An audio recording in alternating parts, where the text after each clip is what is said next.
Hello and welcome to the Legends of Tabletop podcast. We have the invincible, the indomitable Oscar Rios back behind the keeper's chair. Not today, Satan. We are still playing games. We are back to our The Cthulhu. man who would not die.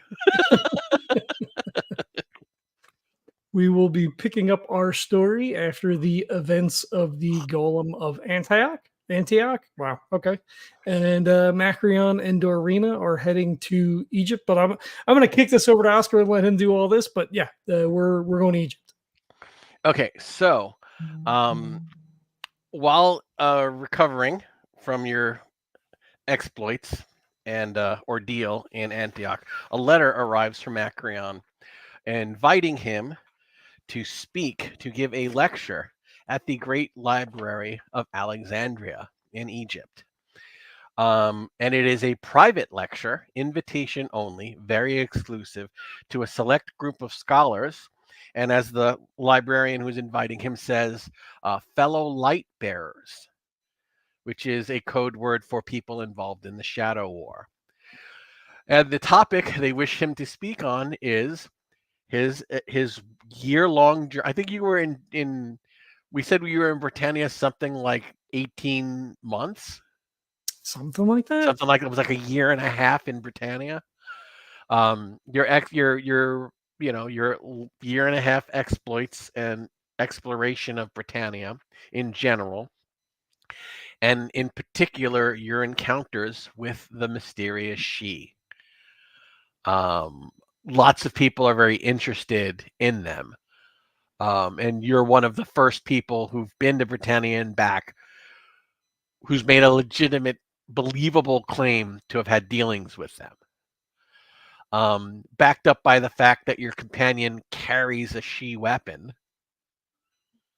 And I don't think he tells Doreena that's what the topic of discussion is going to be about. Like he keeps that pretty close to the vest because he knows she's going to be mad. But once we're there, she can't do anything.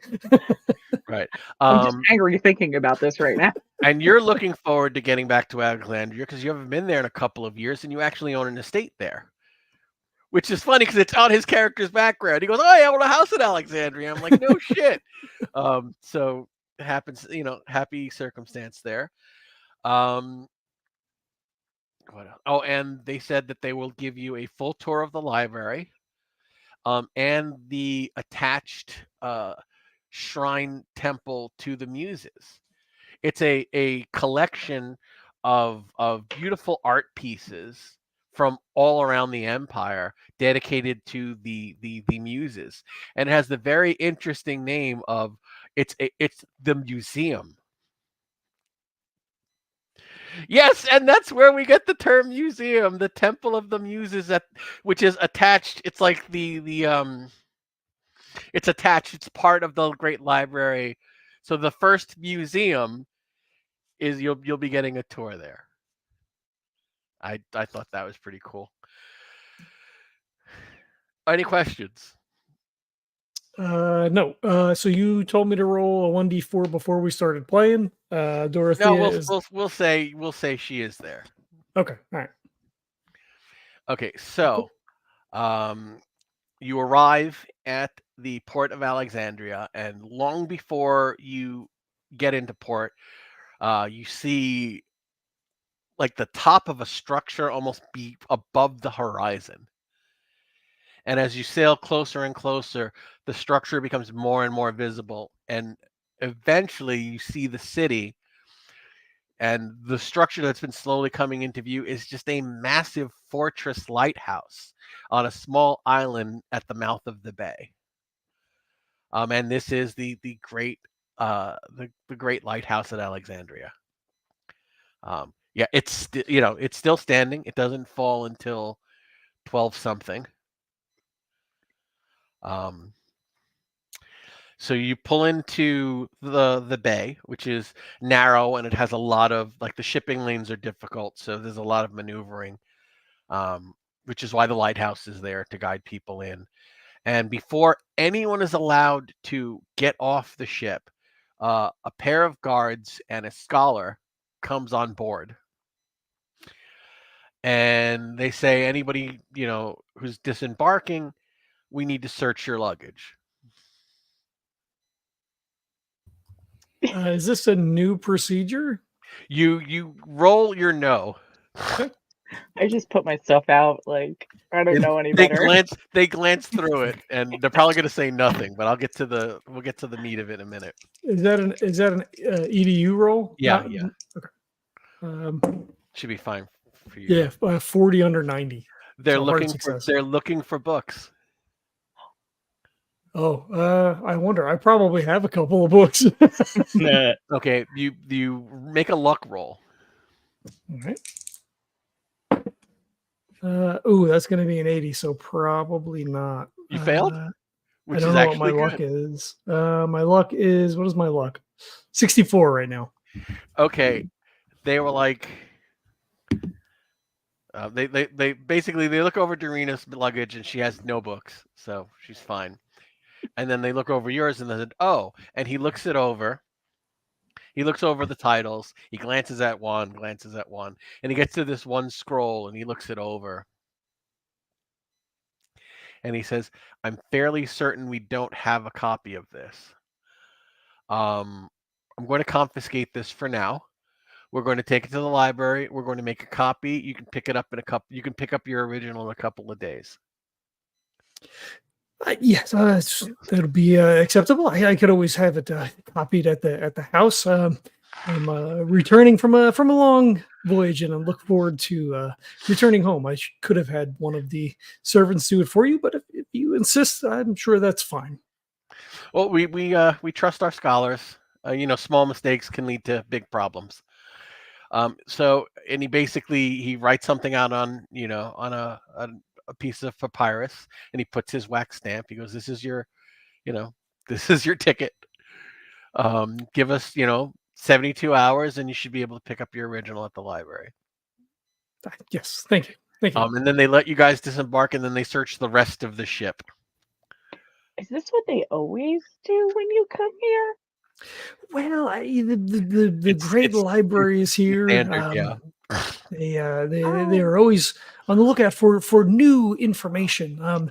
It's a great center of learning. It has been far too long since I have been able to return. Oh, okay. So we will be staying at my villa. If there's anything that you need, I can provide anything that you could possibly want. Oh, that's exciting. I don't need anything. I just opened my bag. I got what I need. Thank you. Okay, you start hearing as you guys are like disembarking. Give me 1 second. I gotta pull something up.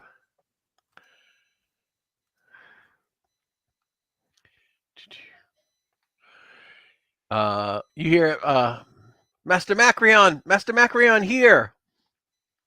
Ah, yes. He looks around. It is one of your servants, Tullus. Ah, Tullus. Ah, yes. I see you have received my letter. Yes, everything is made ready.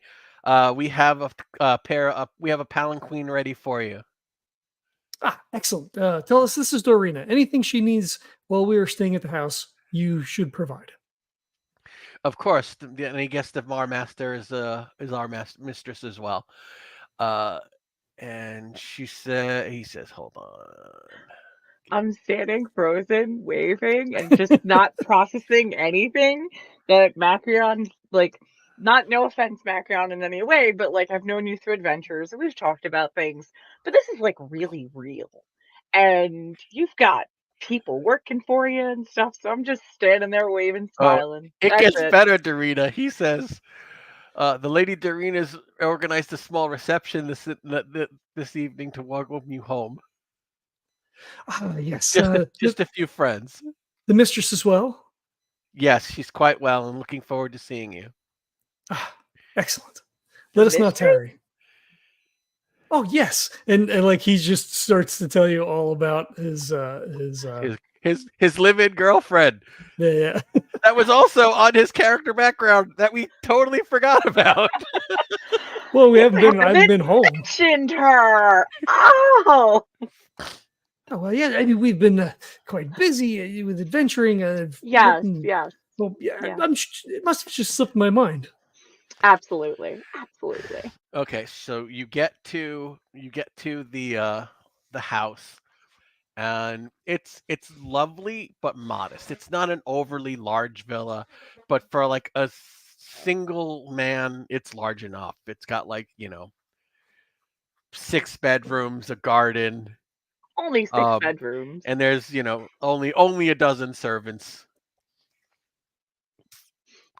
And they're all lined up to greet him when he comes home outside, and they're all like dressed in their best, and you're like shocked, Macrion, because a bunch of these people were like children Yeah. the last time you saw them, and now they're like preteens and teenagers. And you're like, you don't even recognize some of them, and then you're like, wow, you grew a beard, you're like so much taller. So all the servants greet you, and at the end of the line, I gotta do a And I screen. think he hugs them too, right? Like he's like, Well, what kind of a master are you? Are you the kind of master that would what are these slaves or are these freedmen servants? I think they're more along the Could be a lines of mix. freedmen servants. Okay. Right? Just because of the stuff that we do, and as miserable as that is, and he can afford it. So yeah, they're free people. Not a problem. Hold on. And at the end of that line, I'm trying to see. Okay, hold on. Is Are you gonna share a screen? yeah. The big reveal. What the what? Oh, here we go.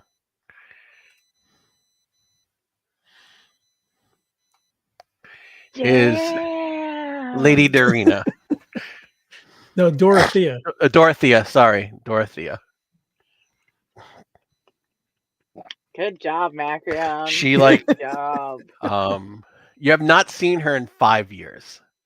Yeah. And she has aged like wine. She's probably more beautiful now than she was before.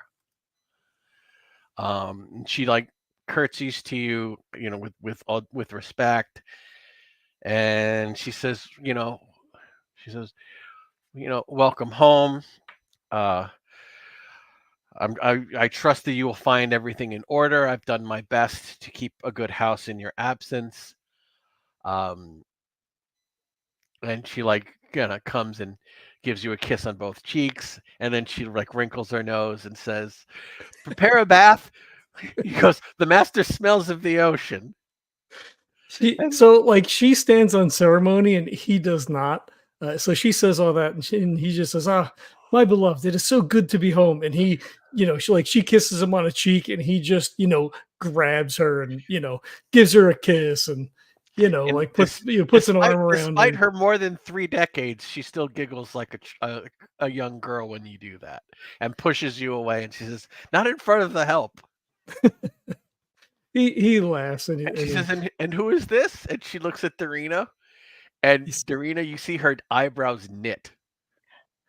he says, "Oh, this is a traveling companion of mine, Really? Doreena. You've Yes. not mentioned her in your letters? I'm sure that I have, as well as Herminius, the Take a look, unfortunate Cole. Herminius." Yes, we spent many strange adventures together, along with. You did make your luck roll. Oh, you want me to make a luck roll? Yeah, make your luck roll to see if you actually mentioned that you were traveling with a woman. 61, and I think my luck was 64. Let me double check. Luck is 64. Just pass. Just pass. She says, "Oh, the Celtic hunter." Yes. You remember. I'm terribly sorry. I thought you were a man. I don't take offense. I greet her with the kindness and just She like takes both of your hands in her hands and says, "It's true what they say about the women of Britain, that they are mighty warriors." And she like grabs your forearms and says, "You must tell me all of your exploits." I very much will. And she says, "But come," and she says, "You need a bath as well. Let's get you all cleaned up before the guests start to arrive." And I thank please. her, and I tell her like a few little things here and there. I talk about my sheep and how much I love my sheep, but not like She that. says, And "I was a goat herder for most of my life." I get really excited, and we start talking more about like the nuances of taking care of farm animals. She says that she misses it. Her knees aren't what they used to be now. A lot of her nieces and nephews are running the business, and she just manages things. I offer an exciting comment, and then say I'd love to see it at some point in time if we have the time while we're here. Well, that depends on my man. He does travel quite a bit. Hopefully, he'll stay for a few months. Right, Macrion? He blanches a little bit because he knows he's been away for a long time, and he says, "Yes, yes. I wish to stay as long as possible." I said you owe me at least a month's stay for every year you've been gone, old man. That is fair. And then he leans in to like pinch her ass, and he'll like chase her, Okay. not chase her through the house, but you know what I mean, like Right. Let's not. yeah. We're not LARPing this. Flirtation banter. So, basically, the servants usher you in a bath. They lay out fresh clothes in the latest Athenian styles. So, Doreena, you change your hunting leathers for fine Egyptian cotton. I've never felt this before. This is interesting. Macrion, this is old hat for you. Like all of their residences are in like 4 of the most scholarly centers of the empire. So, and a lot of people come over. They're all old friends of Macrion, and their wives are respective husbands. Most of them are scholars. Everybody wants to hear about your exploits, but none of these people are involved in the Shadow War at all. Mm-hmm. So when you talk about Britannia, you have to leave out all the horrific bits. Yeah, I tell him about the horrible weather. There's the one place had nothing but rain. Not to say that it was supernatural rain. That we did a lot of traveling. Set up a new business. Just on and on. Talk about Herminius and his unfortunate passing in battle. And Yeah, we heard. We were all very saddened to learn of the loss of your friend. yes, it was quite a blow. But his niece is taking up his mantle, and she seems quite well equipped.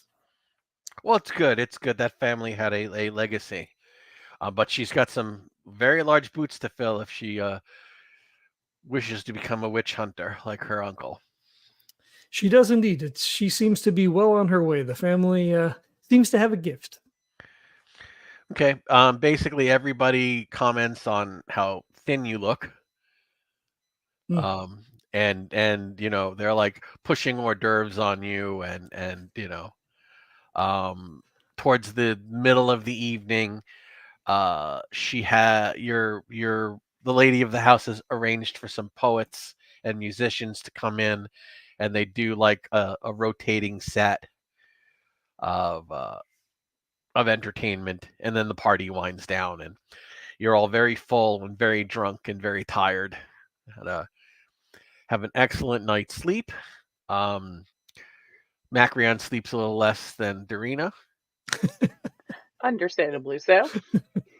Unless Doreena wants to make a charm roll at Nope. the party. I specifically, I have learned my lesson. I chose not to drink. I chose not to speak to many people at all because I end up talking way too much. And yeah, so Well, I'm just Macrion quietly observing. Okay. Macrion would at some point ask you if you would require anything else, and kind of like gestures at a couple of the servants or whatever, some of the single men or whatever. Not at this time, but thank you very much for thinking of me. Okay. Roll your luck, Doreena. All right. Well, that's a 39. Oh, I passed. Oh, hell yeah, I passed. That's a hard. Okay. Even though you were uninterested, there is a strapping town guard who seemed very taken with you. and he'd never seen. What color hair does she have? Is she like have the reddish hair or? Oh, absolutely. Yeah, he's basically never seen red hair and freckles on a woman before.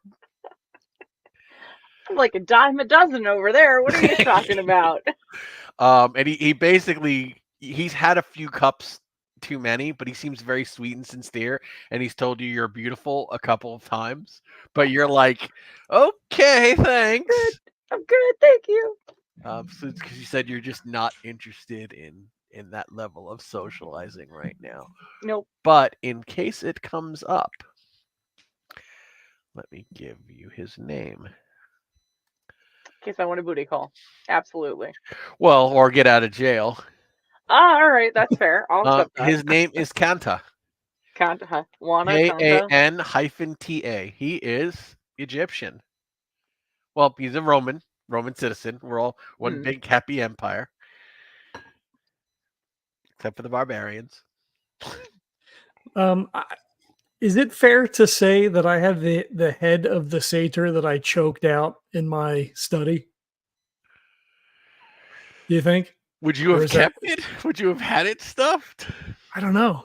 I don't know. I would say no. Okay. Because you knew that people would ask questions, and you know better than to all right, say all of this stuff is real. You know, part of the whole thing of the Shadow War is the less people know about these things, the better. Right. Okay, that's fair. All right. Okay, so the next day, you have the lecture is like at 3, but you've been invited to come and have breakfast at the library.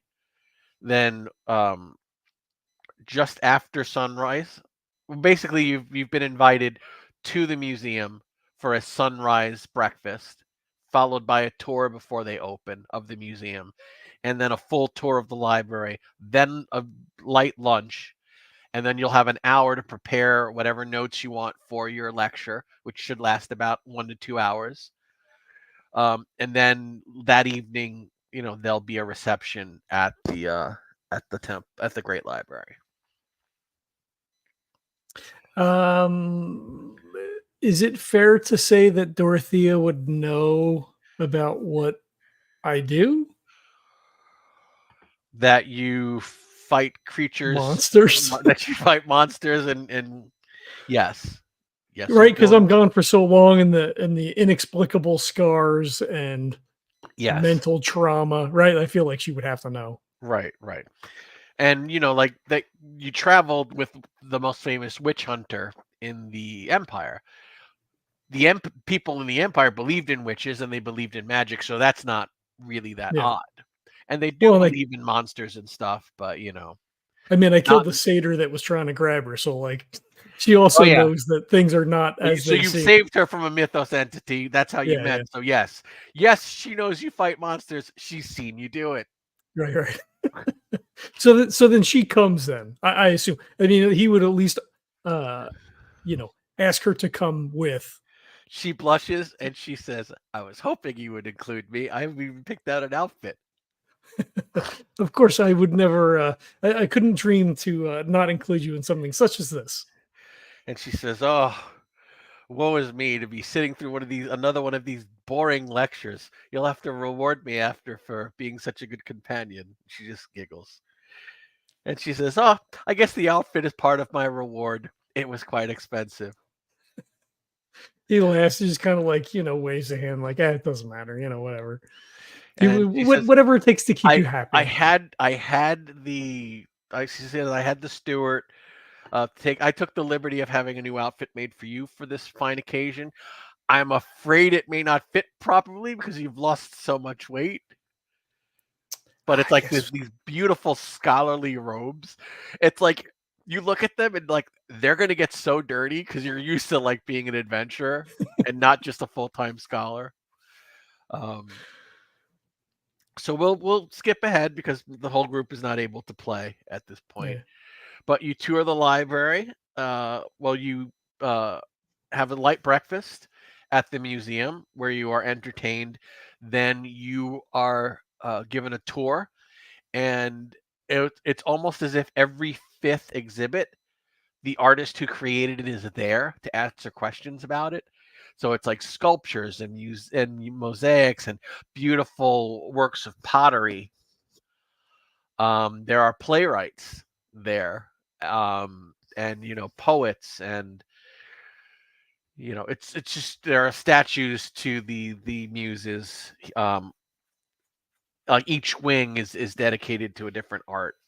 So it's just a fascinating trip. And then you tour the library. You've been here before, not as many times as you wish, because you travel so often. But it seems like it hasn't changed much, which is sad, because you remember as a child it was much finer, and it's been slowly in decline. And you've been hoping that they would turn their fortunes around, but it doesn't appear that they have. In this period of history, the Great Library of Alexandria is no longer the premier center of learning in the empire as it once was 100 years ago. I mean, it remains a big center until it's destroyed, but yeah, at this time it's slightly past the golden age. Like, they do fundraisers, and they're like, we're hoping to get the roof on this wing repaired next year. We're holding a fundraiser. We're having all the librarians sell cookies and see if we can raise some money. He makes a mental note of it to make sure that they give some sort of a gift to the library. He laments the not the disrepair, but the sameness as it's been as long as he's been away. Right. They do tell you that they really, really, really appreciate your speaking with Esopharis, the man who invited you. They appreciate you coming and delivering this because they said, we hope you don't mind, but we're using this as a fundraiser. The people who are here to hear you speak are paying for the honor. Reports of actual encounters with the Shi are so rare. Many investigator organizations want to have some briefing for their members who might be going to Britannia on what to look out for. And when he mentions the topic, he kind of sheepishly looks over at Doreena and then flicks his eyes away. He says, yes, of course. Anything we could do to help in this. And this is the Celtic huntress you travel with, correct? It is indeed, yes. He says, I am so honored to meet you. And he says, I know this is so impertinent of me, but I hope you'll forgive me and indulge my request. But can I see it? Do you have it with you? See what? We've heard rumors you carry a Shi blade. A Shi blade? The Fey knife. Yeah, I look at Macrion. He kind of shrugs. And I unfortunately do not have that with me at this time. I'm sorry to let you down by that, but I do indeed have it in my possession, just not with me at this time. He says, well, if you would, I would love to have someone sketch it for our records. If you could bring it so that we could examine it before you leave Alexandria, we would be most appreciative. I will see what I can do. You never know what bit of information could save lives. And then he mumbles, or even the world, in the business we're in. I completely understand. Like I said, I'll do the best that I can. We really appreciate it, and we appreciate you being here. So you tour the library, and then you're given a light lunch and a couple of hours to yourself to get your thoughts together before delivering the speech. And this is when Petelius and Additus, is that how we're pronouncing it? Yeah, Consus Additus. Consus. So you're arriving and you're gathering, and you see It's almost like the Council of Elrond. You see mythos investigators from all these different provinces are gathering from, like, North Africa, from the Far East, from, the central provinces, from Germania, from Radia, which is like Switzerland, and from Dacia, which is like Romania, like all these different groups.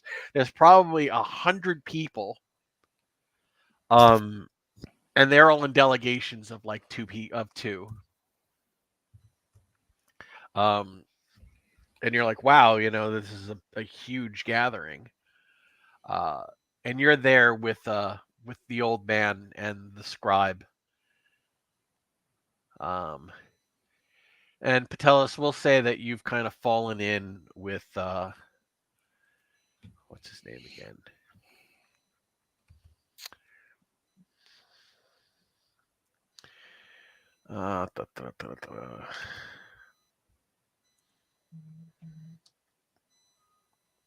With young Petros as well.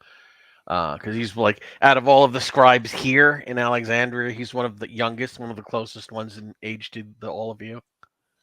Actually, you're all a little bit older than him, so he's always asking questions about, like, hey, what's Rome like? And so he's kind of a good kid, but he's definitely a city mouse of Alexandria who's not seen the world.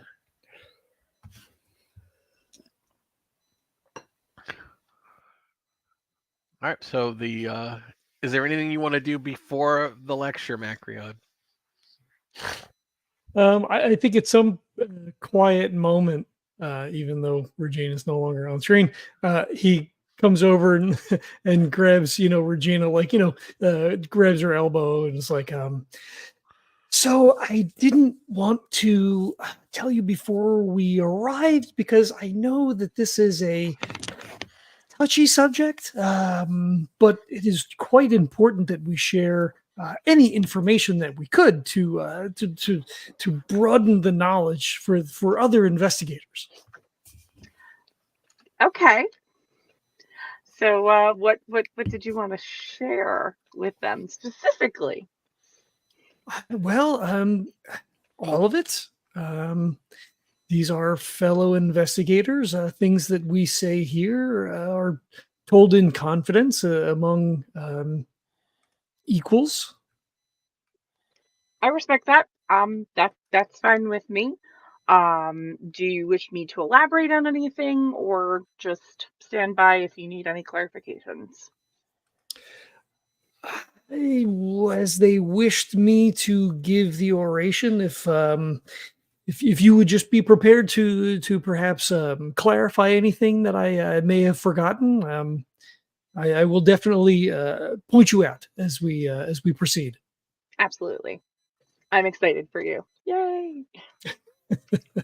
It has been quite a long time since I have presided over one of these. It's a little bit of nerves. Well, I think you're going to do amazing, and it seems to be that you're going to be surrounded by your peers and people who are very interested in what we do. And you are to be counted among that number. Okay, so a secretary comes out and says, we're going to be going on in a few minutes. We've prepared a seat for you. If you wish to stand and speak, if you wish to sit. And they said, they say, Mistress Doreena, will you be speaking as well? Only if needed. Okay, so she basically says, do you want to sit in the audience or do you want to sit on stage in case you need to chime in? We want to work with you to make sure that this goes as smoothly as possible. Of course, she should sit on stage. Yep, I'll As you happily wish. sit on stage. Thank you. Okay, they come out and she comes out and she says, gathered guests, please, take your seats. We're going to be starting in a moment. And, we'd like to thank Macrion, of Corinth, for, agreeing to speak with us today. Please hold all of your questions. There will be a reception later, where he will be available. And we would also like to thank his traveling companion, Doreena of Doreena. And they actually get your Celtic tribe's name. And she says a native of Britannia who's traveling the who's still now traveling the inner provinces with Macrion. And they say he spent 18 months in Britannia, traveling far and wide, encountering many strange and I'll let him elaborate. So without further ado, Macrion of Corinth, and there's polite, Right. and you He come in. stands. There's like it's almost like a theater of seats, Mhm. like a lecture hall. Right. He stands. Kind of adjusts the tunic that doesn't quite fit right. And he says, I feel like as a player, I should have prepared something because You don't have to. We could just say you do the talk. It doesn't have to, Yeah. But yeah, like he launches into it. He said, it has been, too many years since I've been home. I am excited to be here. My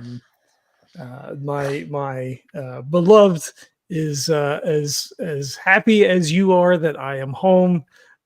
She's in the audience and nods to smiling at people and waves. Like, yeah. And he just he'll launch into something to the effect of it's complicated topic that we were I don't even remember if they approached us or we approached them. I think they approached us because they were hiding in the trees or whatever. We were approached by them. We had entered into what we thought was a legitimate agreement, but they left some things unsaid and disappeared and left us to handle the situation with the cat creature. The cat she hunt. That they attempted to make some amends of that and provided the Fey knife, Doreena got the net, and that someone got a coin, I think, that could translate. I got language. and I got the ear cuff that gives me the bonus on the extra no roll or whatever, or a bonus die, and that they took me back, and that they probably thought that the joke would be on me, that I would go and have this time and then completely forget about it, but I didn't. So I provide some of that information. At this point, the moderator actually interrupts you and says, "Well, one moment. I'm terribly sorry."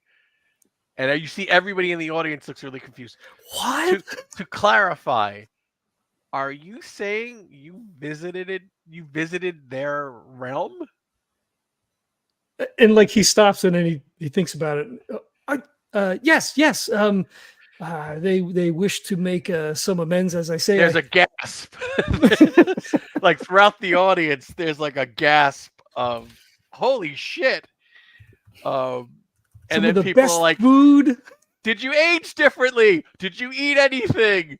And there's like she bangs the hammer like, "There will be no questions. Speak to him at the reception. We have a lot of material to get through. More now than I thought." He kind of like sheepishly you really looks were back going to at tell them Doreena. everything. So Yeah. okay. Yeah. And then he moves on to the fact that we were Malachi, who unfortunately is on other business and was unable to attend, was approached by another she that requested us to work for her, and that we were able to attack and destroy another she for her. That Herminius was felled in battle and replaced by that same she. Tell them about the changeling and the battle with the alien she. Yep. That he was replaced, as a changeling, that we did not know, and that we found out as we were departing, as the magic, lost coherence or whatever. He gives him the whole spiel. Okay.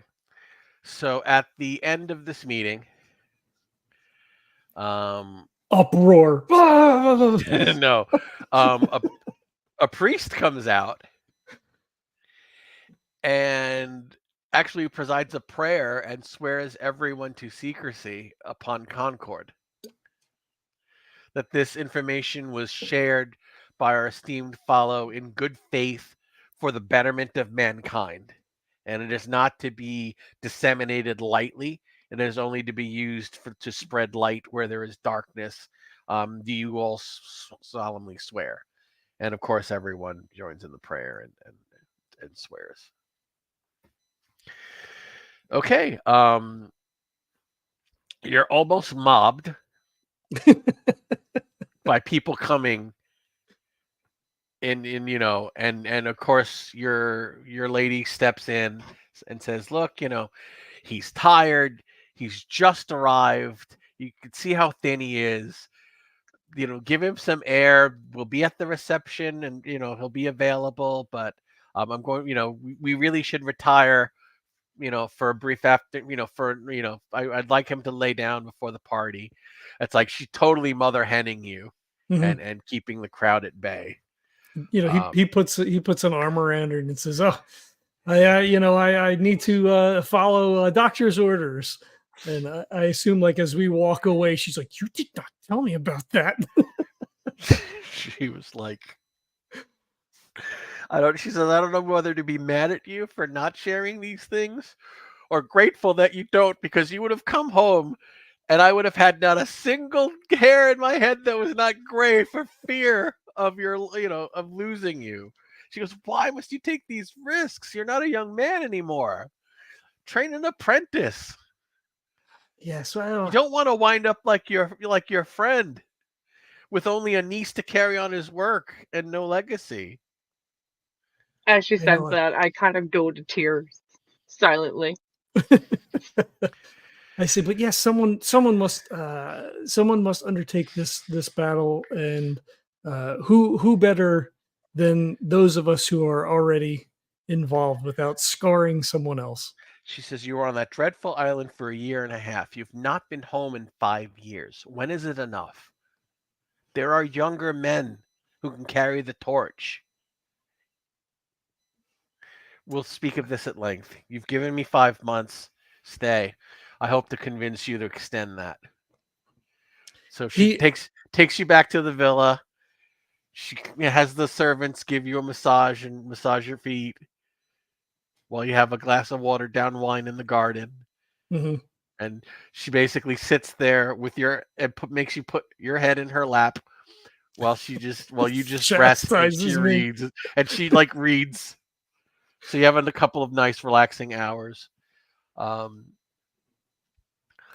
think he tells her probably maybe more, like, if she wants to know, I think he would tell her more.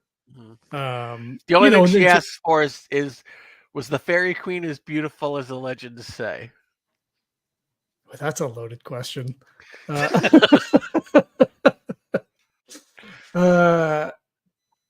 say something to the effect, say no. I say,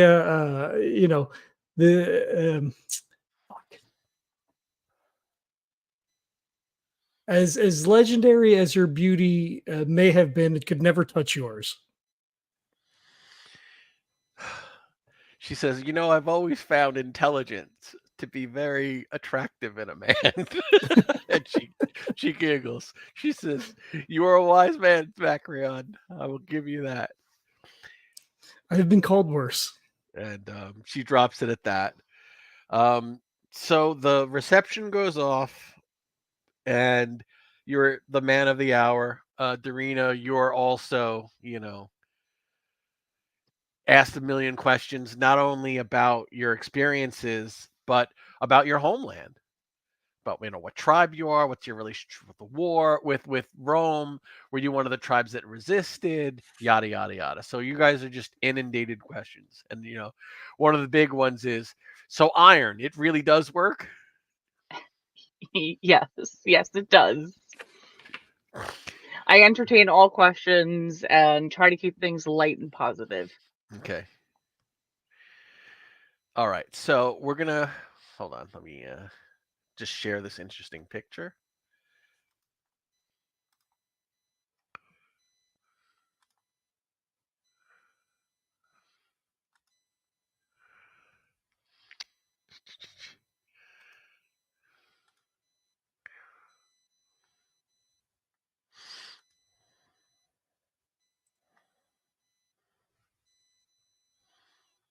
Of the your tour through the Great Library, interior of the Great Library of Alexandria.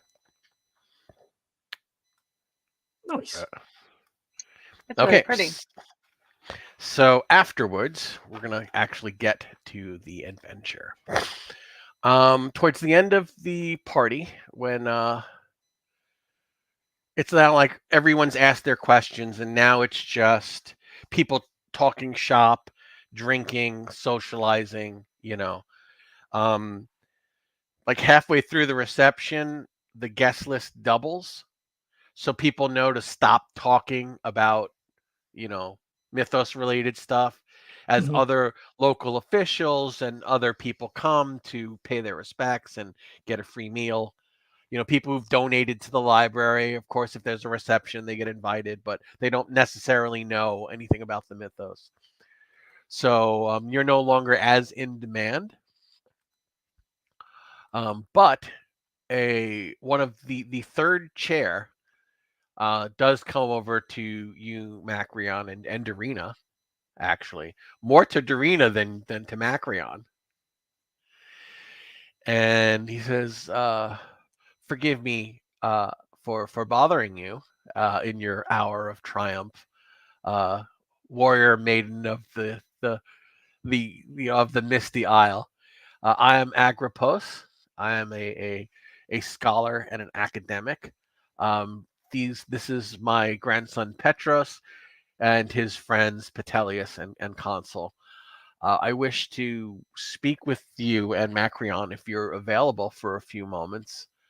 My office is not far from here. I would very much appreciate your time if you would indulge an old man." And he's old. He's like 80. I look to Uh, Macrion to see if he's available and to get a nod or something from him. I look to Dorothea, who's probably at my side.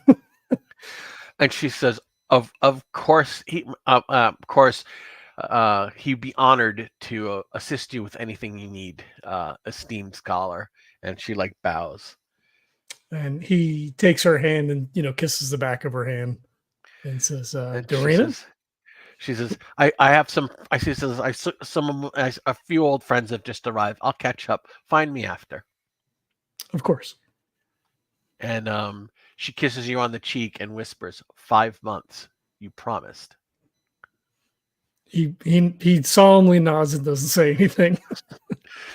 Okay, so Agrippos brings you into his office, which is very well kept. It's stuffed, but not cluttered, which is almost impossible to have.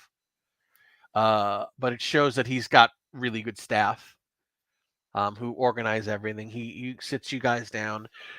Petros brings other folding camp chairs from the sides of the room to have everyone sit. He sits at his desk, and he says, "Well, a time-sensitive situation has arisen. I've received word from one of my contacts that they've come into a collection of very ancient scrolls. I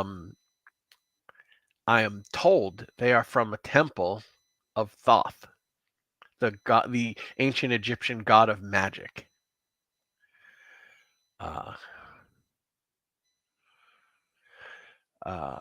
As you know, such scrolls can be very dangerous, but they can also be very useful. I wish to acquire them for the library, because if they are dangerous, it's better they don't fall into the wrong hands, and if they are valuable, it's better that we have them. But I do not wish to pay what they are asking if they are forgeries or fakes, and they most likely are. Now, I could tell if they were at a glance. I have a lifetime and more of experience in such matters, but I am too old to make this journey. It is not a long journey, but it is more than I'm able to do. Now, I would send Petros, who is more than capable of authenticating these scrolls, but he's never traveled outside of the city, and recently the roads to that area have become unsafe. There are rumors of Berber bandits attacking travelers with slings. And have not the authorities done anything about this? They have not yet.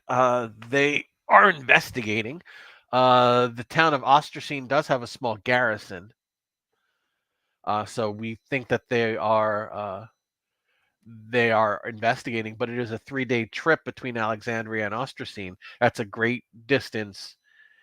And as you know, Berbers are expert horsemen. They're likely to just melt away into the desert before. I mean, these are rapid attacks. So I was hoping I might interest you. I might engage your services to escort Petros and his young friends to Ostracine, uh, look over him while he authenticates these things. I'm not. The people who acquire such items are not always the most scrupulous of individuals.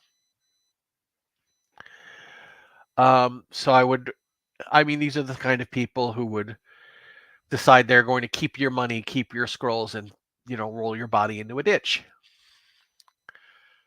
So if you would look after him and return him to Alexandria, I would consider it a personal favor, and I would make it worth your while. He says, while I do not have the funds to pay you adequately for what such a task is worth, hold on.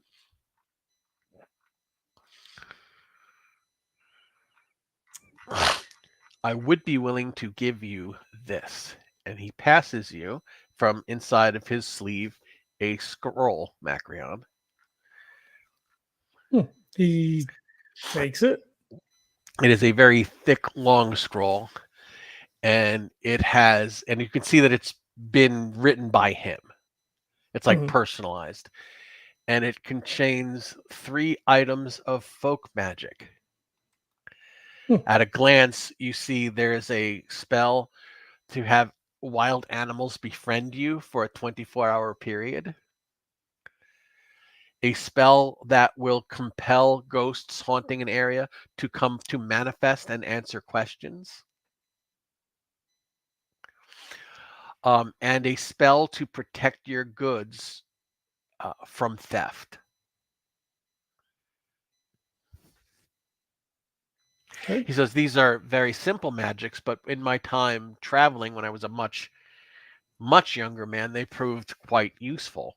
And since you are still in your prime, he cracks. He's like 80 and you're like 40. Since you're still a relatively young man, I think that these would be quite useful. And he says, and you, Huntress, I'm surely an enchantment to allow wild animals to befriend you for a short time would be quite valuable. Absolutely. Now, I know you've just gotten home, and I hate to put you on the spot, but there are other interested parties. So time is of the essence. Says, I can supply you with mounts, horses, camels, if you wish, a cart drawn by donkeys, whatever you wish. The roads are not great, so you might rather go with donkeys. I am told that Petelius is an expert equestrian. So he would be quite a good man to have along with you. My wife will be most displeased if I inform her that I will be taking yet another, albeit short, trip. He smiles and he says, "Happy to be home, huh? You just said she was your wife." Yes, well, he kind of waves his hand. Wishful thinking, or do you have plans before you leave? Yes, well, it is a matter of being one and the same, I suppose. To be young and foolish. He says, "So, will you take on this task, or do I need to keep looking for suitable guards for my grandson?" He looks to Doreena and he says, "What say you?" I'm more than happy to join along. I believe that we will need more than just the two of us, though. If an entire garrison has yet to undertake this problem, we will need more than just Doreena and I to traverse this path. Well, I'm going to say that he's already engaged Consus and Petelius to travel with young Petrus. Okay. So it would be the 5 of you. Okay. When would you wish us to leave? He smirks sheepishly and says, "Tomorrow?" he laughs.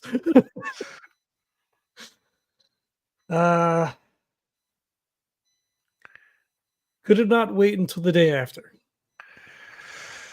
If it must. It is, as I said, there are other interested parties who may be bidding on it. And it is a 3-day journey. Interested indeed, but they may not have the skill set that we do, or the experience for that matter. They also may not have the same good intentions. So wouldn't one day be worth it? If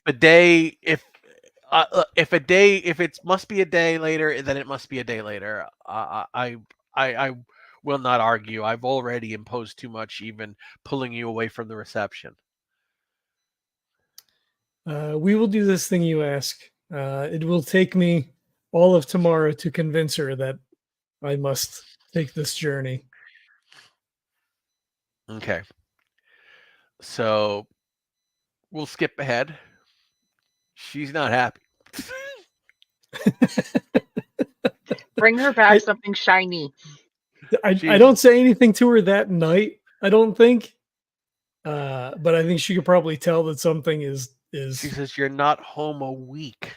Not even 3 days." She says, "They have an entire library of people. Why do they have to ask you?"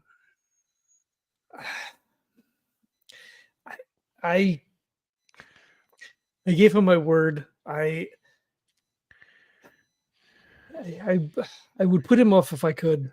If the scrolls are what he thinks that they are, it is most important that they be returned to someone who can protect them and not put them to ill-gotten uses. She says, it is but 3 days, 6 days, a week at most. She says, "I will not forgive you unless when you return, you put some serious thought and effort into securing your legacy. You need an heir, and I am not getting any younger. At least give me something that I can hold when you are gone to remind me of the man I love." He takes her hand and like brings it in and kisses it, but like holds it, to his lips. And just kind of takes a deep breath and says, "We have today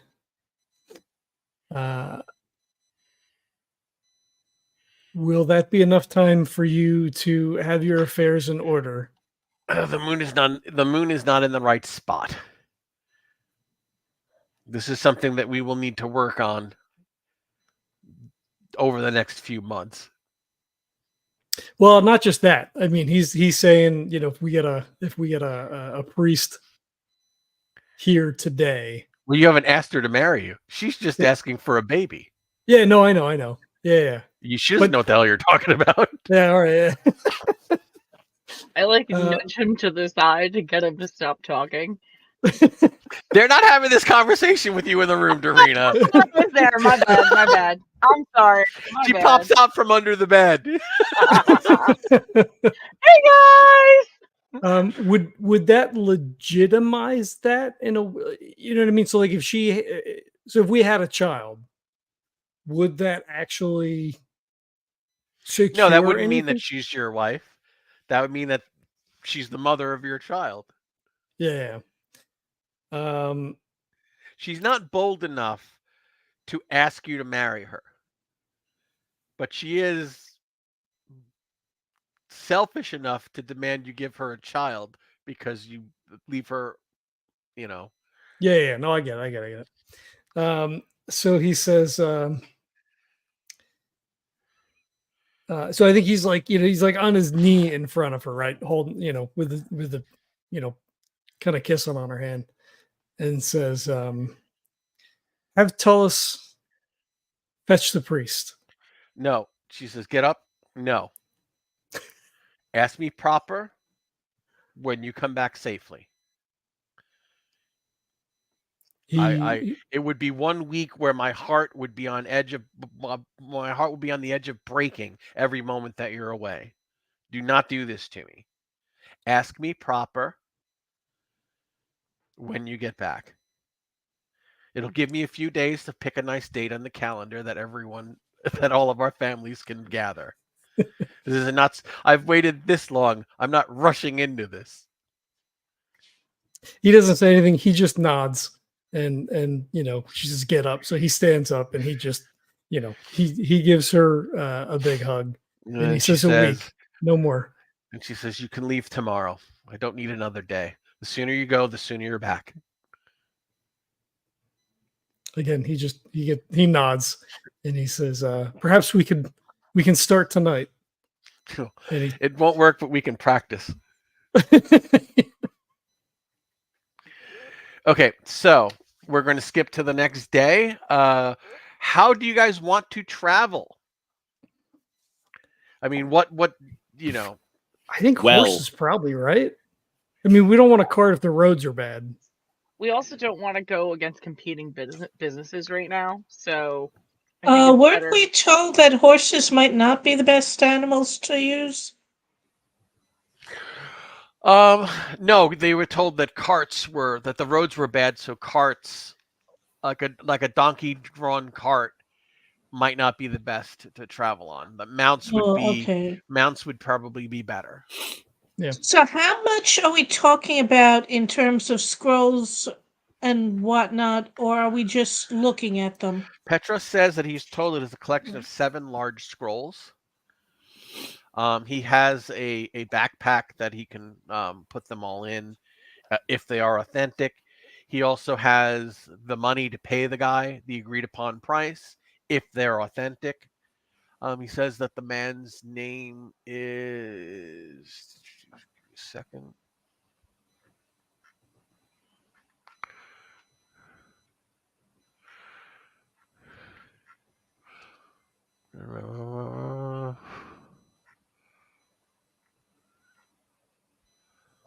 Senbu.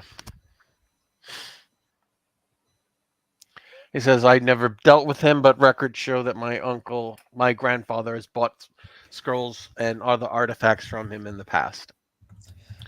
I don't suppose I've come across the name before. No. Okay. I don't think you have much dealing with grave robbers.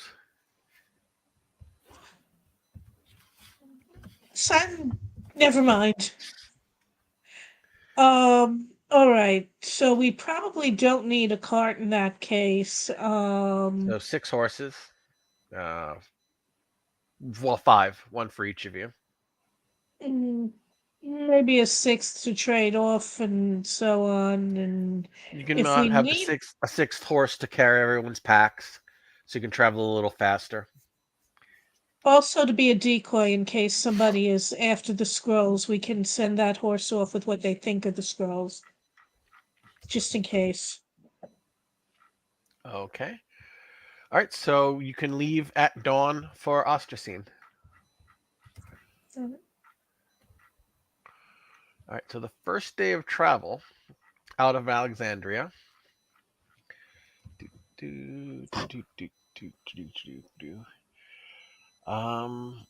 passes peacefully.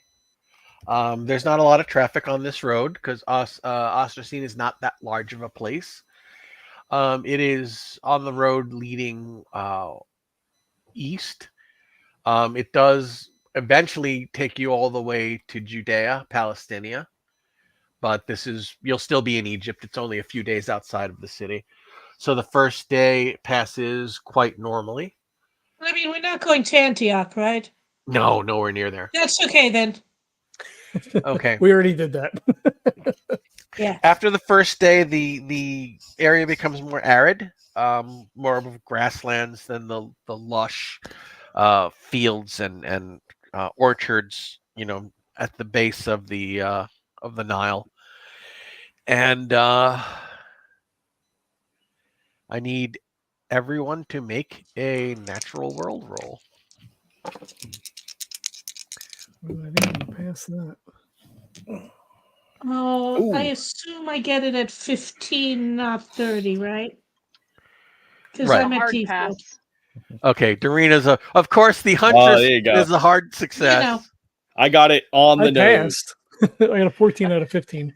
Okay. Natural world, what's that? Consus is starting to suspect something, and Doreena knows it almost immediately. There is a real lack of wildlife. It's like there's no small game rushing about the underbrush. There are very few birds. Everything seems very silent.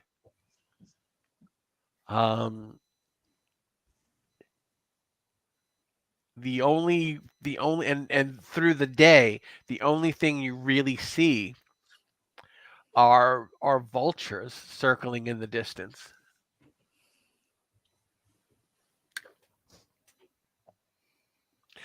But not only that, it's like because you made a hard success, Doreena, you see all the natural plants, anything that could be eaten has been eaten.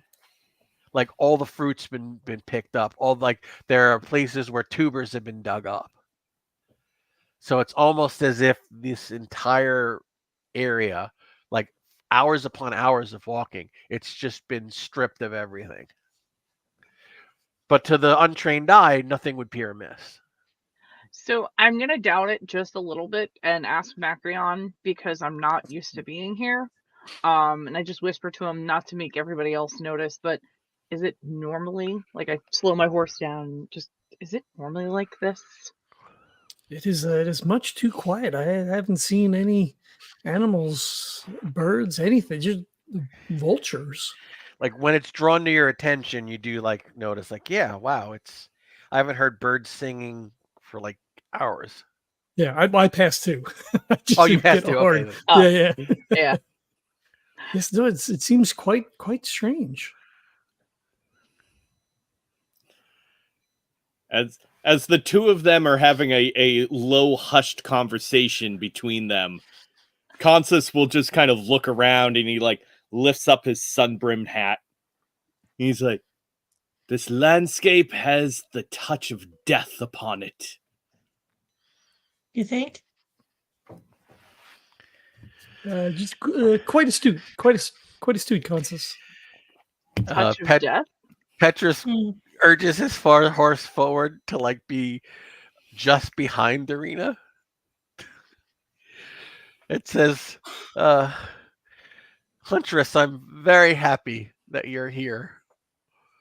And I hope that you're a fair shot with that thing," and points to the crossbow hanging off of the side of the horse.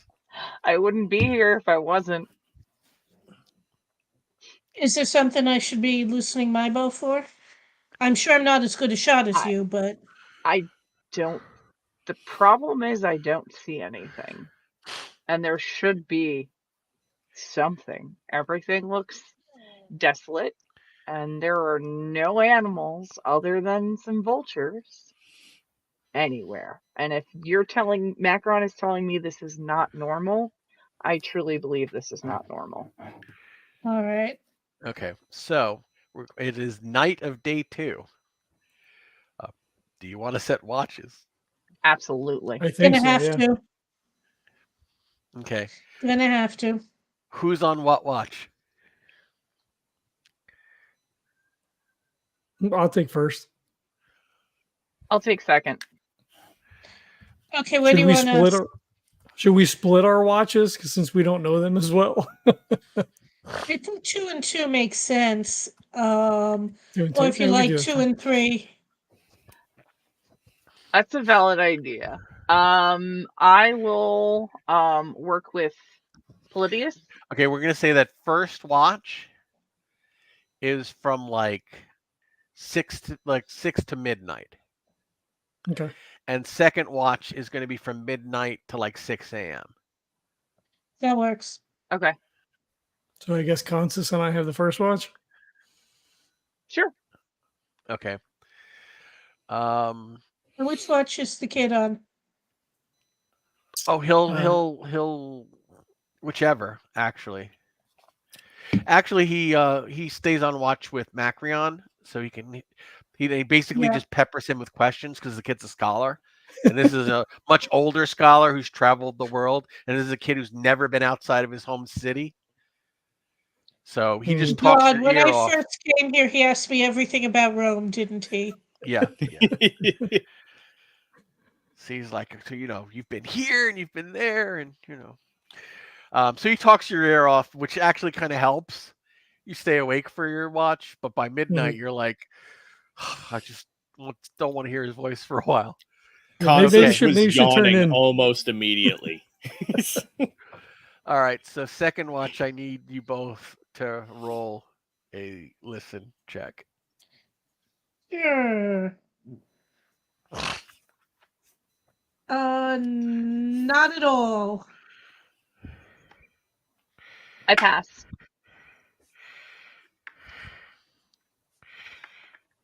Okay, you're like very, very aware. What's the level of success that you passed with? Normal success, hard success? Normal. Okay. So I'm going to have to tell you, you don't hear this happen because they rolled a normal success on their very high stealth score.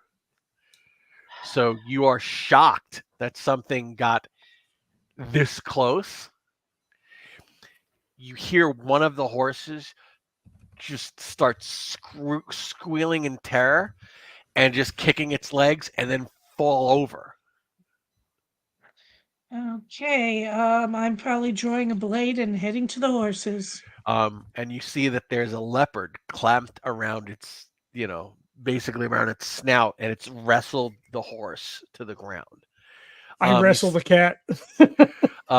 You see that it looks emaciated. It looks like it's it's not on its last legs, but it's definitely lost some muscle tone, and it appears haggard.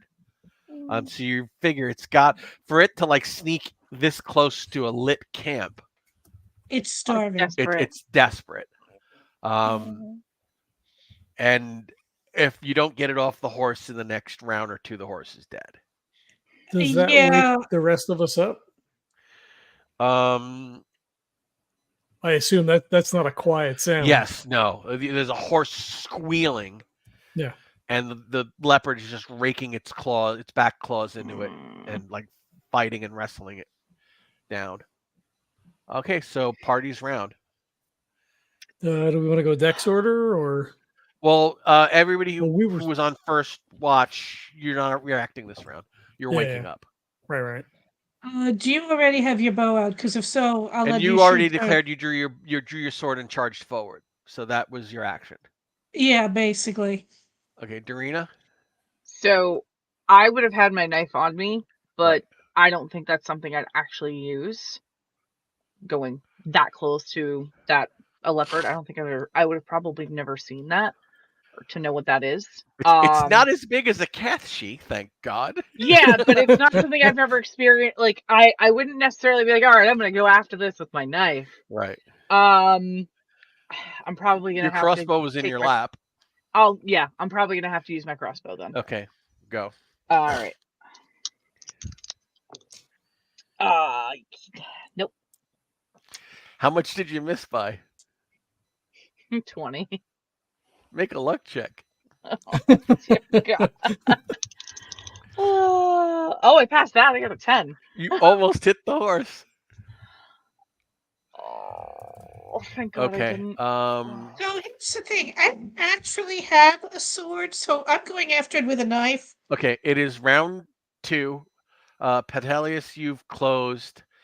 Macrion and Consus, you're awake. The kid is awake. And he actually rushes forward, but not to engage the leopard. He's grabbing the reins of the other horses and trying to pull them clear. He's smarter than I thought. This is good. He's remember he's a prodigy scholar. He's not a stupid kid, but all right. So now we're gonna go in dex order. Sure. The leopard has not been hit for any damage and is going to continue killing the horse. The horse will be dead at the end of this round unless someone hits. Okay, so we're going to do dex of 80. 75. 70. 80 is me. Okay, 80. Go. Okay.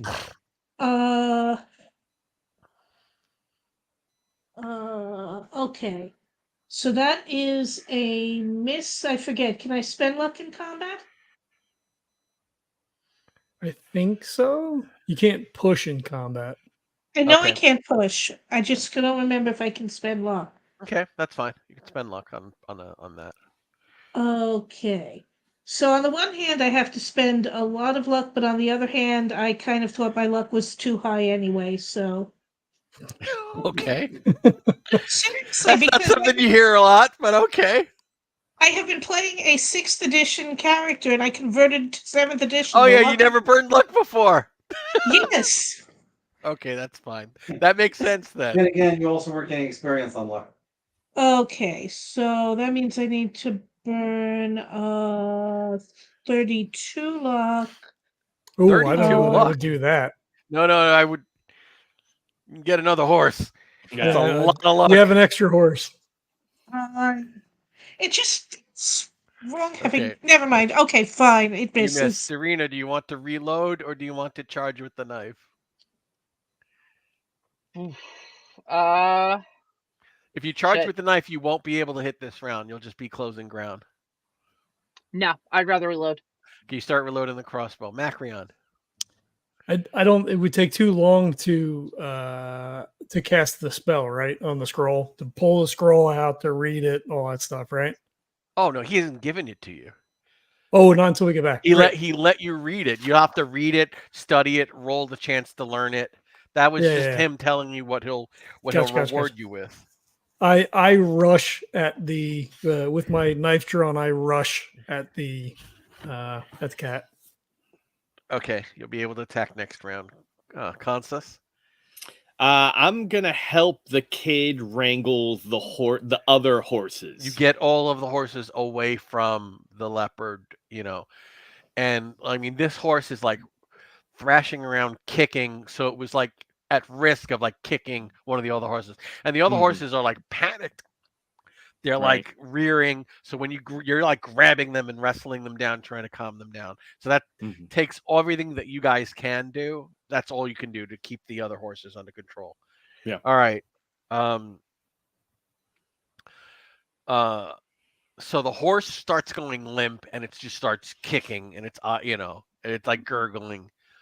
And the leopard starts trying to pull it away. Yeah. How I- much stuff is on the horse? It was the end of the day at camp. You'd unpack the horses. You'd taken the saddles off. And, Yeah. All it had was the bridle. You Yeah. just let it go? Absolutely. Yeah. Okay, the poor half-starved animal drags it away, into the far away from the camp, and the rest of the night passes. Here's the thing that's keeping Petelius up. That leopard didn't cause whatever's keeping this area desolate. Something else is still at work here. The leopard's just a symptom. Yes, and to come in so close to a fire, as emaciated as it was, things must be Starving. quite bad here. Petrus asks, could it have been ensorcelled? Possible, but I think it most likely that any ensorcelment was on the land. But I possible. mean, he was clearly starving. Okay. It is dawn the next morning. You should be able to get to town sometime before dark today. I think before we leave, like as we're getting ready in the morning, Macrion says to Consus, he says, how do you go about your craft? Do you read bones, entrails? Would you like to make some prediction before we set out this morning? And he actually opens up a small bag that has probably about a dozen dried chicken livers inside it. He's like, although I do prefer fresh, these make do when necessary. So you're going to roll an augury? Yeah. So I'll actually kind of smooth out the sand, make a smooth surface and spread them out and begin to see if I can get a sense of what's going on. Tell me if you succeed and the level of your success. All right. If you do succeed. Let's see. Equal to or less than POW. All right. And that is just barely a 61 out of 65.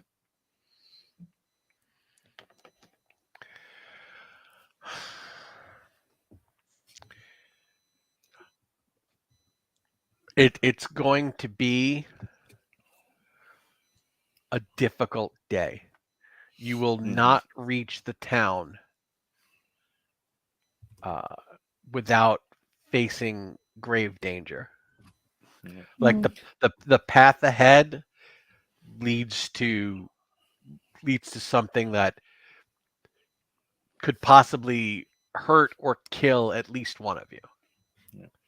So he'll actually But it's vague. It's like you just get this sense of these are not good signs. These are the signs where if I read this, we should not travel today. Right. So he'll actually he'll like gesture Macrion to come in a little closer. And says, do you see how the lines of these veins run from one into the other? They intertwixt, causing a convoluted nest. These warn of unforeseen challenges. They explain that we must be vigilant and prepare to adapt ourselves, lest one, if not more, fall to the machinations of the gods that have created this twisted land. That is a more dire prediction than I expected. Not one that I was hoping for. And yet forward we must go. All right. You proceed forward. And after several hours, about midday, it becomes clear that there are objects in the road and along the sides of the road that are dead. This is probably where you saw the vultures circling the day before. Now there are only ravens picking bits of flesh from bone. You're not close enough to Your see what it animal. is, but it's a group of corpses. Hmm. Can I make a natural world roll and see what it is? You'll need to get closer to kind of get a full, like this is probably like 25 yards up the road. You just see humps and birds moving around. This feels like good ambush territory. Yes, we should be careful here. Yeah, there is tall grass all around you. Not right up against the road, like the road's a big open area, Mm. but not far from the edges of the road. I'll take my crossbow out. Mhm. I draw I'll take my bow out for all the knife. good I expect it'll do. Okay, do you proceed? The horses are like whinnying. They're like, stomping. The horses are very uneasy. But you get up there and you find that there are 4 dead horses, 6 dead mules with packs, and there are the bodies of 7 men. Consus shoots a glance at Macrion. I need everyone to make a sand check. And the bodies have not been looted. Oh, hold on. Oh, we haven't gotten there yet. Let's do the sand check. Fail. Oh, I passed 27 out Yes. of 84. I'm new to Yes. this. If you fail, take 2 points. If you pass, you're fine. Not the first dead body we've seen. I signal that we should just keep Petros going. fails. I assume he's losing his lunch. No, he doesn't. But he's like you can see he's pale. As you're looking over them, you see that much of the flesh has been eaten away, and all of the internal organs are gone. And do you want to examine the scene, or you just want to rush past? I want to examine it because Yeah. I really want to know, did somebody loot the bodies? Because if they didn't, that's worse. Okay. You find that their weapons are still on them, their armor is still on them. The packs, some of them seem to have been carrying like food stuff. They're all empty, but several of the packs that were carrying textiles are still full. So there's like reams of fine Egyptian cotton that are just sitting here. And you find lots of large rocks. And it appears that many of these bodies have broken legs, shattered skulls, broken ribs, and there are large fist-sized rocks kind of here and there around them. Okay. I yell out, "Can we go?" Yes. Do you want to, keep an if eye you're nervous, above. Doreena, you can make a spot hidden to see if anything's lurking in the area. Absolutely. But keep an eye above. They're spending some time, so it's been a few rounds. I pass.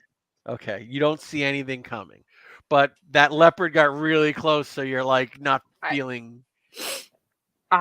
Oof.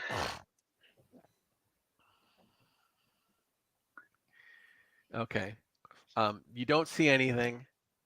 Do you want to take their up. do you want to take their weapons on them, or just leave them? And okay, you're not looting the bodies. Is there a gladius? I mean, do they have a bigger weapon? Like, because I have a seax, right? So if they have, then you would need skill in gladius.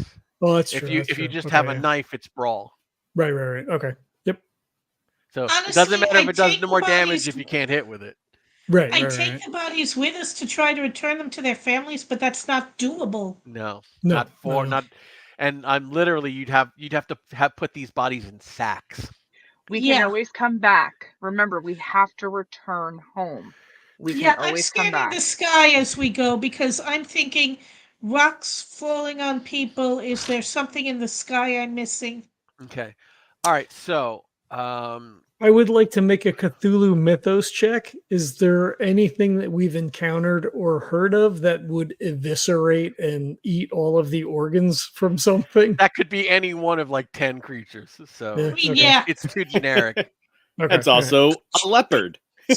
And also a leopard. yeah. Okay. But do we leopard see with claw rocks. marks, right? Like some things lead to other things. Like, do they look chewed on? Do they look like they've been Something clawed? threw rocks on them from on high. Okay. Or from the grass. Are we entering a pass where it looks like thing? No, people could- it's just an open road. Okay. If you hasten your pace, you can probably get there like an hour or two before dusk.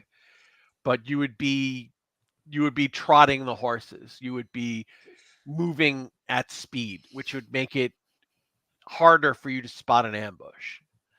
But if you keep your regular pace where you're like warily traveling, it'll be dusk by the time you get there. And they may have the doors closed by then. The gates might be closed. Town doesn't have a gate. It's not that big of a place. Oh, okay.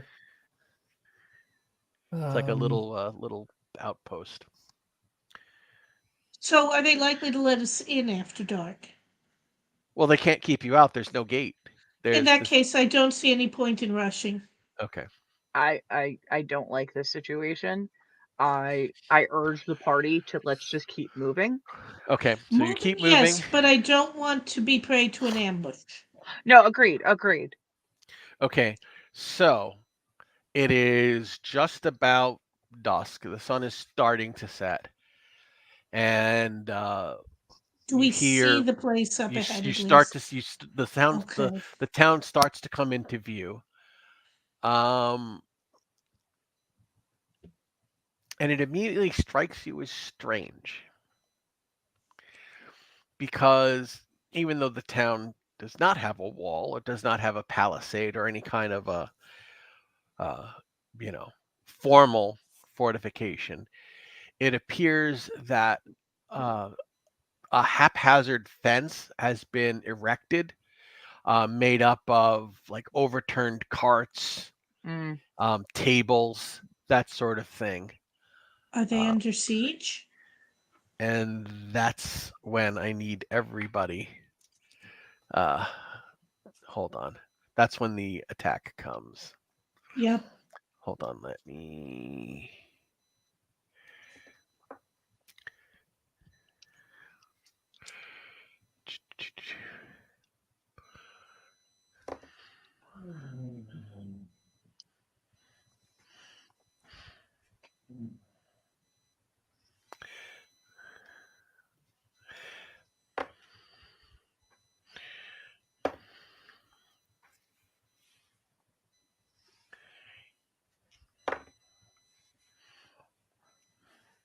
A lot of dice over there.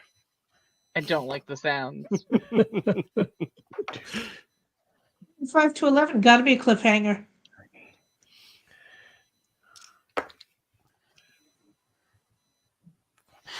Okay.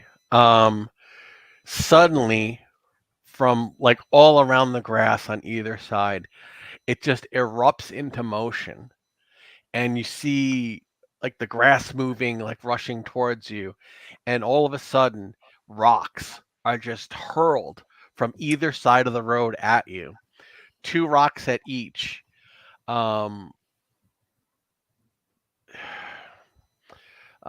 Consus, you are not struck with a rock, although one does come dangerously close.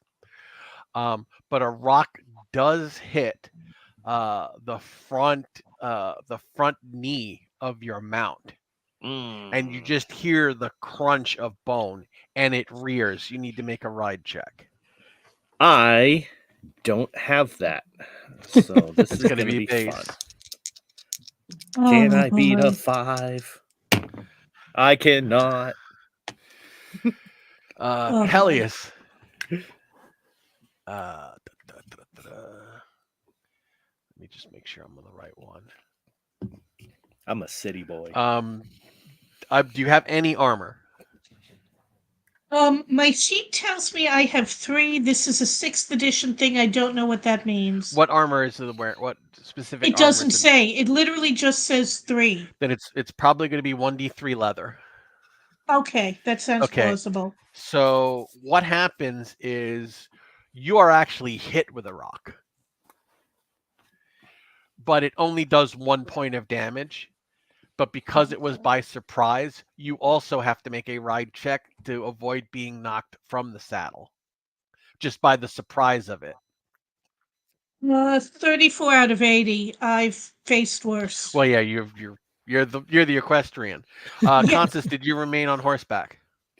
No. No. Okay. Make a luck check.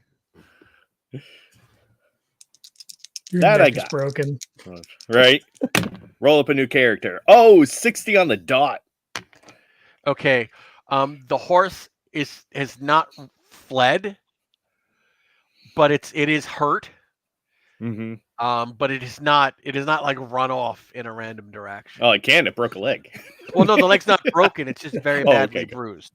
Okay. You know, had you failed it, it would have run off, and had you failed it, it would have been a hard failure. You know, if it anyway. Parties round. What do you guys want to do? You still don't see anything, but you hear animal sounds all around you. Animals. I say ride for the town. Yeah, ride hard. Yeah. That's Okay. Petelius says, ride for the town, and takes off. Doreena, what do you do? I've got my crossbow out, right? Uh-huh. Can I ride and shoot at the same time? Yes, it'll be a penalty dice, but you can Okay. ride and shoot, but you don't see a target yet. But I know. you I'm see just gonna lots of try. grass moving as stuff just converges on you guys. I'm gonna just shoot at something. Macrion. And you attack me? I wait to see that Consus gets on his horse. I'm like, come on. Okay, Consus, what do you do? Oh yeah, I'm gonna try to get back on the horse and just ride if I can get back on it. Okay. Macrion comes over to you. I'll try and Petelius kind of brings his horse over to you. So you guys are like shielding him as he gets on. yeah. So the ladies are Petelius and Doreena are around ahead of you. And the 3 of you are still in place, but you get him back onto the horse. At this point, there's another round of stone attacks. One at you, one at your horses. And the creatures appear out of the grass, and you can see what they are. And No, they thank you. are a dozen or a couple of dozen yellow baboons. What? And they are just hurling these fist-sized rocks at you. So Macrion, you are personally hit with a rock. Okay, I have And my your armor on. mount is missed. What does your armor absorb? It's 1d4 plus 1. Okay, roll that. So 4. You are not hurt. I didn't do enough damage. I only did 3 points, and you did what? Right. 4 points of 4. armor? Yep. Okay. And because it wasn't a surprise, you are not knocked from the saddle. Okay. Doreena, as you are moving forward. Oh boy. It's fine. We had a good ride, Doreena and I. It's fine. 04. Oh, that's a crit. And a miss. So give me a luck roll. It's going to Doreena, need to you be a have armor, hard don't luck you? roll. It's going to need to be a hard luck roll. And I'll give you a break on something. But I think Doreena also has armor, if I'm not mistaken. I do right? have armor. Yeah. I did not make it a hard. I succeeded, but I did not make a hard. Okay. The first stone doesn't strike you. It strikes the horse in the head. You just hear bone crunch. It whinnies, and it just pitches. You need to make a ride check not to be hurt as you're thrown from the horse. There's no way I can make a 5. An 8? I will spend Spend 3 your luck luck. points. Yeah, yeah, yeah. Absolutely. You managed to roll away and to not Absolutely. get crushed by the horse. Petelius, 24, you will be struck with a rock, and Yep. your horse will be missed. You have roll your armor. So I'm rolling 1d3? Yeah. That would be a 1. You are hit for 2 points of damage. Yep. How's the kid? I'm rolling now. He was missed with a rock, and his horse was struck. His horse is injured, but not badly. I mean, Doreena, it was an 04 on your horse, so that was That's fair. Yeah. his horse is injured, but not to the extent that Consul's is. But they'll be about the same speed. And Consus, you're missed with a rock. Oh God! Second crit of the game. And your horse is hit again. And because it's a crit, you hear just bone crack. Mm. And it is like it like falls out from under you, and you see it's kicking its legs, and one leg is just flopping around. It's clearly broken. Hey, you ride with the kid. Doreena, you're with me. Yep. Okay. So, Doreena, you just jump into Petelius' saddle. Consus pulls you up. Macrion, do you want to start as they're mounting? Do you want to stay with them, or do you want to start moving? I would stay with them. I wouldn't leave. Because he was Okay. going to circle around and grab Doreena, and then Petelius says, jump up here. So then he's like, all right, cool. Okay, what happens is all of these baboons that have thrown rocks, they don't have rocks anymore, but they start swarming towards you guys. Go, And go. Take the horse. they are going to, I know what their dex is. So, Macrion, what's your dex? 55. Okay, you managed to pull away with your horse before they can get to you. Swarm. But here's the thing. You are riding double on a horse that's already been injured now. So Consus, I need you to make a dex check. Oh.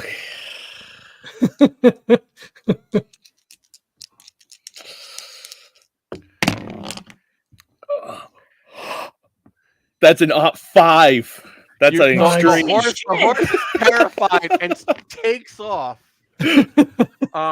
As these baboons are just like they were literally mid-leap to leap onto the back of the horse with like the big giant incisors.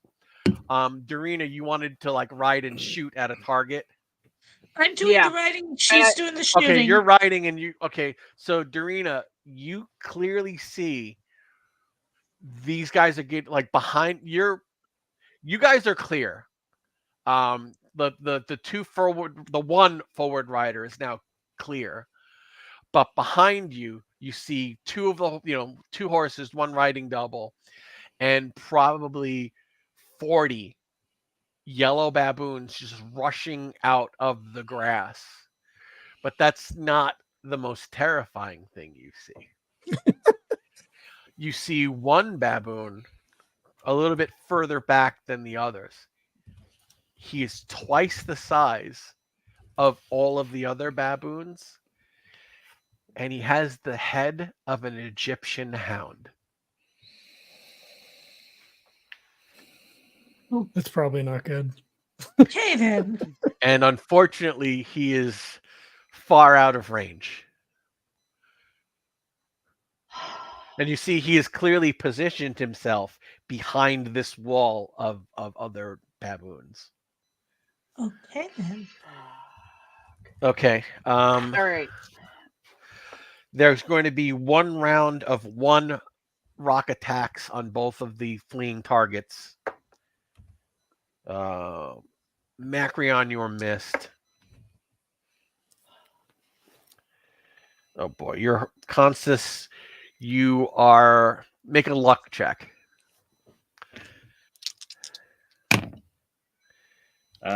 48 out of 60. Okay. Luckily, it hits you and not the horse, because the horse has already been struck twice. Roll your armor. No. No armor. You take 1 point of damage then. Yeah. And the kid is missed. Good. All right. You are able, if you keep this pace up, you should be able to reach the town before this just wall of baboons converges on you. And as you're running, you see there are more baboons closing. So by the time you are getting to the town, where you see a few people at these makeshift barricades screaming, for you to hurry, hurry. And they start picking up bows and getting ready to fire on the creatures chasing you. There are probably 100 baboons in the fields chasing the last 2 horses down. Okay then. You guys get into town. And as soon as the second horse reaches the barricades and the arrows start coming, you hear this one powerful baboon cry, and they all stop and they all scatter and flee into the grass and withdraw, and they just melt away. I turn to whoever I'm nearest in the town and go, how long has this been going? Doreena, I need you to make a sand check for seeing that Absolutely. that rather unusual baboon. I passed. Okay, no sand loss, but it was clearly not a regular baboon. So you're the jackal head, right? You're the only one who saw it. I share what I saw, but not to scare them, but just saying hey, something unearthly was out there. Well, I think baboons throwing rocks is unearthly enough. That's not normal behavior. Actually, it is. Is it? Larger? Baboons often throw rocks. Yeah. Boots are scary. But they melted away. That's my concern. Yeah. How long has this been going on in this town? Hold on 1 second. I want to share something. I just need to pull it up. Because fire, it's already deathlit. Just light the whole place up.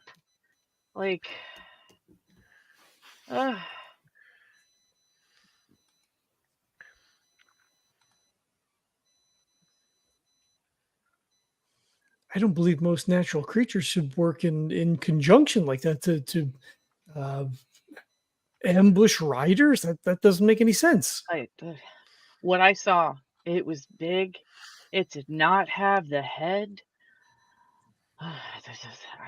I keep rambling on how big it is. Could I do? Hold on. Would that be this is what its head looked like. Oh yeah. Yeah. Could I do an occult check or something? Sure. Yeah. Sure. Oh, I could do that too. Oh yeah. Wow, I'm rolling bad, but on the good ones. That's a 70 on 70. Okay, I get a 19 out of 81. So dang. I can spend 3 to make that an extreme, Oscar, if we need to. I would give you more with an extreme. I'll spend the 3 luck. Spend away. Okay. Just 1 second. I'm trying to share one other thing with you guys. I'll spend the 56 luck. And immediately you start rolling up a new character.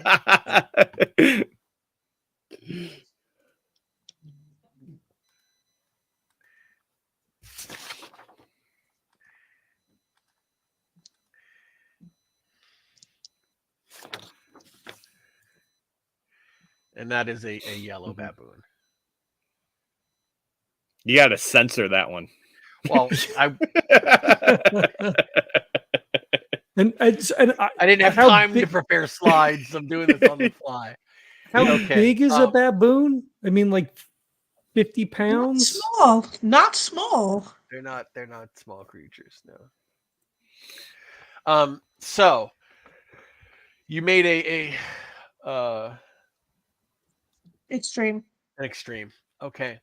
And you didn't even have to roll it because the kid knows exactly what they are, because the kid is, like his grandfather, an expert in ancient Egypt. 1 second. Let me find the section. So you get in there, and the people are like, they're panicked. They said that they've been surrounded for 3 days. The baboons have been sneaking into town, attacking people. They've stolen most of the food. They've killed most of the livestock, and they've defecated in 3 of the 4 wells. What? And one of them, this monstrous one, it's been in town a couple of times. It's very crafty, but it's actually drawn pictographs in blood on the wall. It Show started us. 3 days ago? It started a few days ago, yes. Show us the writing. Show us the pictographs. Okay. As you go to the pictographs, Macrion and both Petros, this is what you know. Baboons are sacred animals to several Egyptian gods, including Thoth, the god of magic, astronomy, and the judge of the dead; Happy, the divine protector of canoptic jars; and Consus, a god of healing, exploration, and the moon. On extreme occasions, these gods can imbue a yellow baboon with a portion of their divine power, thus transforming them into powerful agents called Ani. And these are marked by their large size and their dog-like heads. And we're talking gods of the dead, gods of knowledge. Thoth is the god of astronomy, magic, and the dead. Happy is the protector of canoptic jars. And Consus is the god of healing, exploration, and the moon. And does anyone remember where these scrolls were supposedly Thoth. looted from? Yeah, from the Temple of Thoth. Oh boy. Okay. They tell you that the townspeople appear to just be very disorganized. They say that at this point, the few town guards they had are dead. And the headman of the village, he tried to ride out to get help, and he didn't get far. So there's like no leadership. Everyone's just haphazard. And it's clear that they're just hanging on by a thread. I mean, it's not a large town by any means of the imagination, and they're estimating that about a third of the townspeople have already died. Jeez. So they're like looking to you like, are you the relief? Are you the, are you coming to save us? Did the authorities send you? They were like, it is inundating you with questions. Do we have the name of the? I assume Petrus knows who we're supposed to talk to, so we have that guy's name. Senbu. Senbu. Okay. Okay, but before that, you get to the last of the pictographs. Right. Oh yeah. What do the pictographs tell us?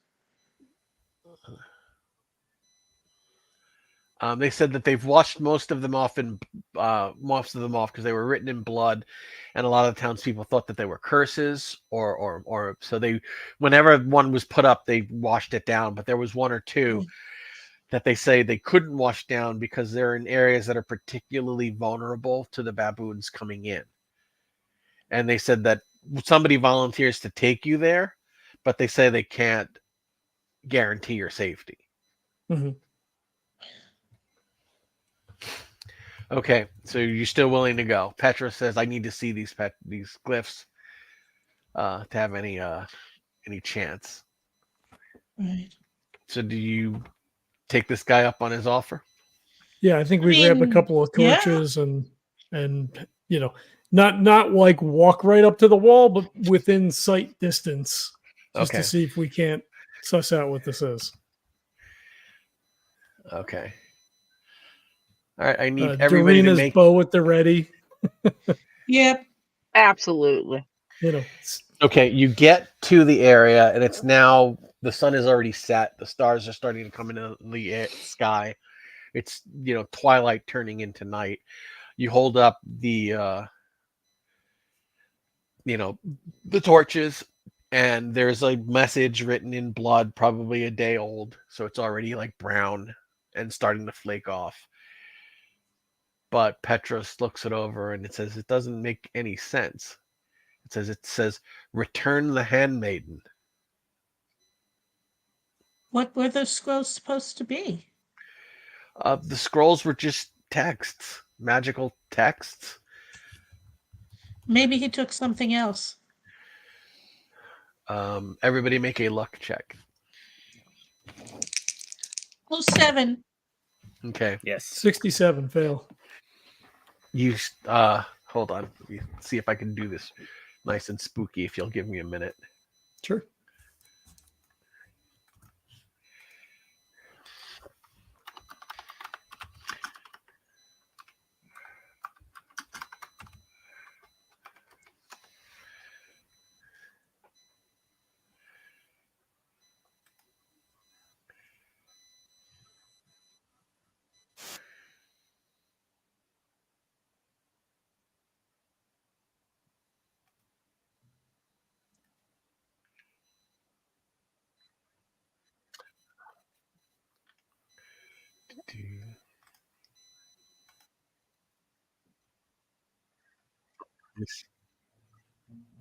All right, hold on.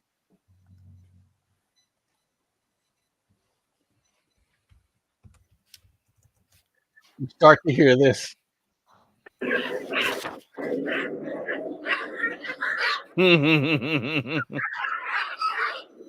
Okay, let's get back. Okay, and when you look up, you see the rooftops of like every building surrounding you. There are probably 20 baboons Oh no. and that large dog-headed one. And the large dog-headed one is not making any sounds, but he like comes forward and he just like stares at you. And he like holds his hands out. And all of the other baboons just fall quiet, like silent, and they just melt away. And then he just stares at you and then turns slowly and melts away into the night. And you hear them leaping from rooftop to rooftop and then dropping down and going back into the grass. It's like this town has no defense. These creatures can come and go as they wish. They're actually being very forthbearing if what we think happened. Perhaps they will give us a chance to set right what has been done wrong. Yeah. All right, so it's 11:20. Yep. Do we want to stop here or do we want to just press on? No, I need to stop here. Okay. Yeah. Okay. I think this is a great place to stop. Yeah, for sure.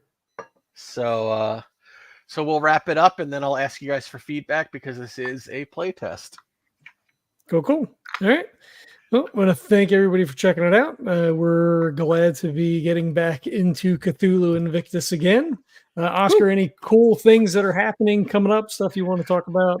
Britannia and Beyond is now on sale on the Cthulhu on the Golden Goblin Press website. Stores are placing orders, so you should be able to get copies overseas soon.